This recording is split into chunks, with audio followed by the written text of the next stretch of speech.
people who discovered astrology, they didn't have an intellectual understanding of the way the universe worked or its physical characteristics.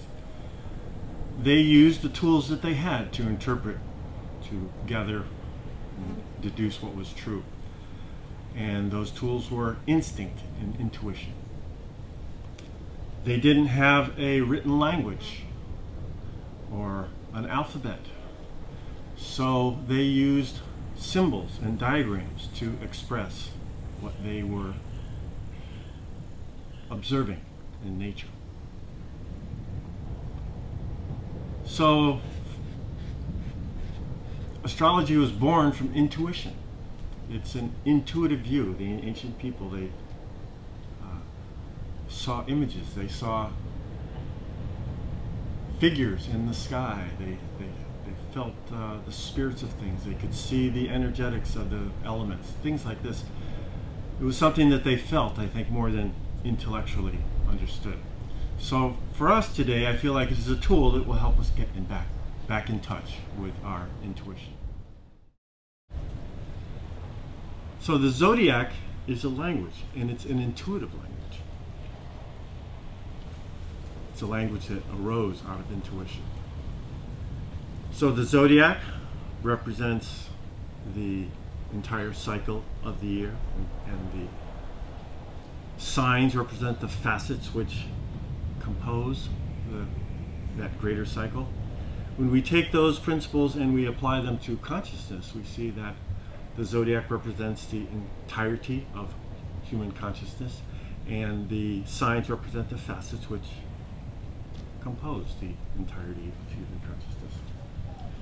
Each sign of the zodiac is associated with a feeling or a sense.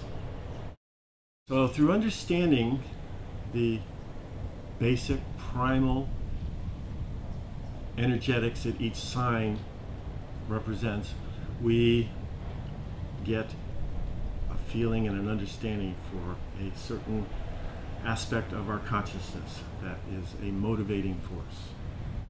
We are inextricably a part of the universe, part of life.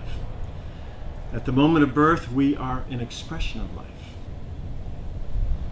So the zodiac represents the totality of consciousness, all the facets of consciousness. The planets represent the chakras, or different levels of energy in us.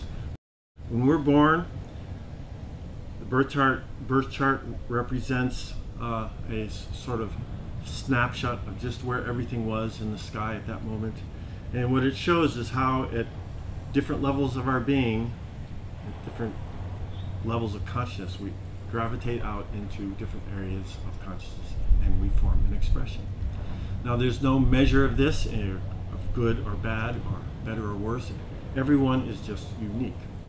I wanted to sort of avoid stereotyping, so my own intuitive process as I went through this started to feel,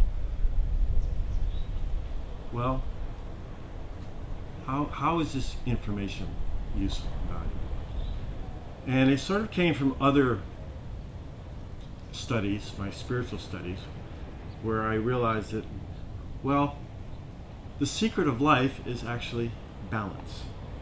That's nature's job, to create balance. And yoga, meditation, and as it turns out, astrology are tools that we can use to find balance in ourselves. So how the birth chart shows how these polarities cause us to view, perceive, react from certain polarities in us. They also can show us how we can balance those tendencies, let's say, and come into our center. And what I also discovered is that this is creative. We think that our future is created by working really hard, getting this education, achieving that, doing this, etc., and one day we get to where we want to get to. But what I found that actually we are creating our future in the present moment by where our consciousness is, and life is responding, and that we don't have to do anything else except for work on within ourselves on our own consciousness to find this balance, to find this inner peace, let's say. And we watch as the world transforms around us, as it starts responding to us differently. So this is what I think personally is the most useful thing about astrology, is it can be a tool that will help us to find this inner balance and inner peace. And this, as a creative force in our life, we realize that inner balance is what creates outer balance or harmony. Learning how to work with the forces of nature